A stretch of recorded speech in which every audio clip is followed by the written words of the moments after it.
Olá, pessoal! Sejam muito bem-vindos a mais uma análise aprofundada. Hoje a gente vai entrar de cabeça num assunto fascinante: como construir um roteiro definitivo, totalmente baseado em dados, para abrir uma academia de sucesso. O mercado fitness está estourando, né? Então, para quem quer entrar de vez nesse setor, esse nosso guia vai mostrar exatamente o passo a passo para tirar a ideia do papel e, o mais importante, chegar no lucro. E claro, fugir daquelas armadilhas amadoras que derrubam tanto projeto logo de cara. Bora lá? Mas antes da gente falar só de sucesso, a gente tem que encarar uma realidade que é um pouco dura. Um em cada 3 novos negócios nesse setor acaba fechando as portas antes mesmo de completar 2 anos de vida. Pois é, 24 meses. É um dado super alarmante e que simplesmente não dá para ignorar. E é exatamente por isso que a gente precisa de uma estratégia extremamente profissional desde o dia zero. Não dá para simplesmente gostar de treinar e achar que tá tudo certo, sabe? Tem que entender de negócio e de planejamento na veia.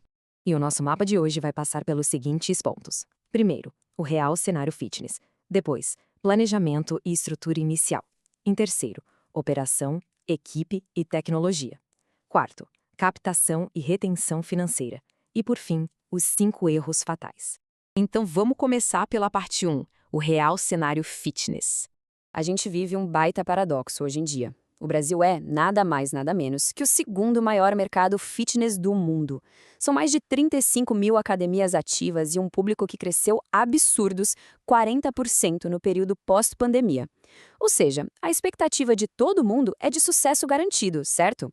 Bom, a realidade é que quem fecha cedo raramente fecha por falta de cliente. O fracasso quase sempre vem de um planejamento meio amador, daquela falta crônica de tecnologia e de tentar gerenciar tudo só na intuição. Sinceramente, é como tentar pilotar um avião comercial lendo o manual de instruções durante o voo. Não tem como dar certo. Passando agora para a parte 2, planejamento e estrutura inicial. O mais interessante dessa fase é que a gente precisa inverter uma lógica que é super comum no empreendedorismo. A pergunta de ouro não é qual academia eu vou abrir, mas sim para quem eu vou abrir. Definir o seu público-alvo tem que vir muito antes de escolher o modelo de negócio. Repara bem nas diferenças de margem e de preço de cada modelo. Um formato low cost, por exemplo, ganha dinheiro no volume, na escala. Já os estúdios boutique e as academias premium precisam de uma estrutura totalmente diferente para atender um público que é muito mais nichado e exigente. Se a pessoa tentar encaixar o modelo errado numa região que não combina, olha, é certeza absoluta de prejuízo. E falando em região e público, tem um número mágico que simplesmente dita as regras do jogo: 80%. Isso mesmo, 80% dos alunos de uma academia moram ou trabalham num raio de, no máximo, 2 quilômetros do local. O que isso quer dizer na prática? Quer dizer que a localização é tudo. Fazer uma pesquisa de campo bem rigorosa antes de assinar qualquer contrato de aluguel já garante pelo menos 50% do seu sucesso inicial. Beleza, ponto ideal definido. Mas e aí? Quanto custa de verdade montar toda essa estrutura? Quando a gente coloca a operação na ponta do lápis, pegando como exemplo uma academia padrão de 400 metros quadrados, aparece uma armadilha clássica. Os custos mais óbvios acabam engolindo o orçamento. Equipamentos de musculação e a parte de cardio chegam a somar mais da metade de todos os gastos. Só que a gente precisa olhar com uma lupa para a base de todo o planejamento financeiro, o capital de giro. Ele quase sempre fica com uma fatia minúscula do orçamento e acaba sendo o grande vilão dessa história toda, justamente por ser deixado de lado. Isso nos traz para o conceito que é literalmente a salvação do negócio.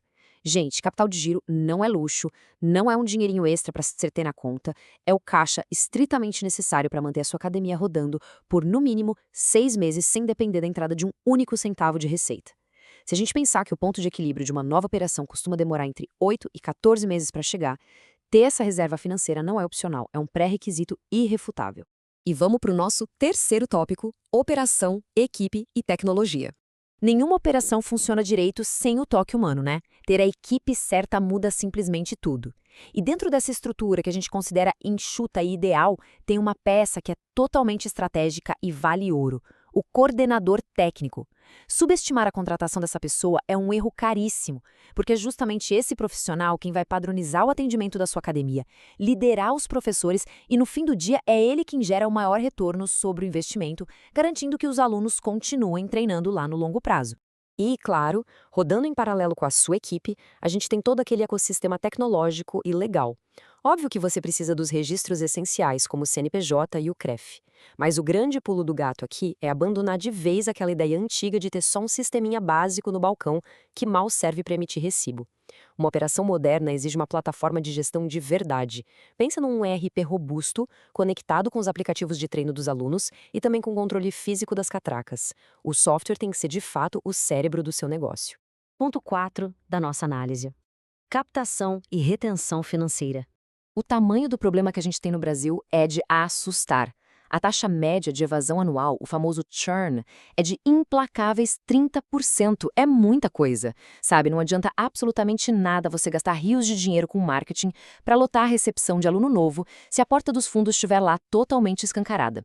Exatamente como tentar encher um balde cheio de furos mês após mês.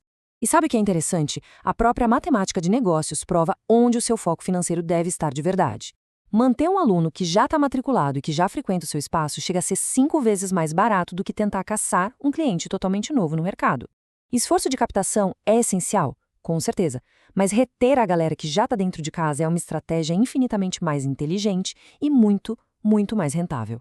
Então, o segredo é agir de forma preventiva. Existem 3 pilares básicos de retenção que exigem uma ação rápida da gestão. Primeiro, um acompanhamento de frequência super rigoroso. Se o aluno sumiu por mais de 7 dias, você tem que ir atrás. Segundo, instituir meios de pagamento com renovação automática, tipo no cartão de crédito, para acabar com a inadimplência boba. E terceiro, criar programas de progressão para manter as pessoas engajadas de verdade. Para vocês terem uma ideia, se a gente conseguir reduzir a evasão em apenas 10%, o lucro da academia pode saltar em até 40%. O impacto é gigantesco. E chegamos na nossa reta final, tópico 5, os 5 erros fatais. Agora a gente vai destrinchar aqueles erros clássicos que mais afundam as novas academias, contrastando aquela intuição amadora com a gestão profissional de verdade. Erro número 1. Subestimar a importância do capital de giro e asfixiar a empresa já nos primeiros meses. Erro 2. Se apaixonar cegamente por equipamentos maravilhosos e caros e esquecer que o aluno busca no fundo é um bom atendimento. Erro 3. Não gerenciar as vendas de forma bem estruturada. 4. Ficar brigando com a tecnologia e preferir usar aquelas planilhas confusas. E o erro 5, que talvez seja o mais letal de todos, não ter os números fundamentais do seu negócio na ponta da língua. Para deixar bem claro o estrago que o erro número 3 causa na prática, olha bem para esse dado. Sem adotar um software focado em relacionamento, o famoso CRM, 70% das pessoas que procuram a academia pedindo informações simplesmente desaparecem em 48 horas. É rápido assim. É nessa velocidade vertiginosa que um monte de dinheiro é deixado na mesa por pura falta de acompanhamento de vendas. Tem uma regra de ouro no setor fitness que é a mais pura verdade. Fazer aquela festa de inauguração agitada, barulhenta, cheia de gente, é ótimo, mas isso resolve puramente o primeiro mês da operação. O que vai realmente segurar as portas abertas e sustentar um caixa saudável é o trabalho incansável e contínuo de marketing ao longo dos próximos 120 meses. A largada é importante demais, mas o foco tem que ser em disputar e aguentar a maratona. Para fechar nossa análise de hoje, fica uma grande reflexão para a gente pensar. Assinar um contrato de aluguel e preencher um galpão com máquinas bonitas pode até ser fácil, mas a sua base operacional e tecnológica, ela está verdadeiramente pronta para gerar lucros de forma consistente? Ter essa frieza para avaliar cada passo, entender muito de gestão e abraçar sistemas focados em retenção de alunos é exatamente o que separa quem está só se aventurando de quem vai ser um baita empresário de sucesso no mundo fitness. Pessoal, muito obrigado por acompanharem mais esta análise aprofundada com a gente. Continue investigando a ciência por trás dos grandes negócios e a gente se vê na próxima.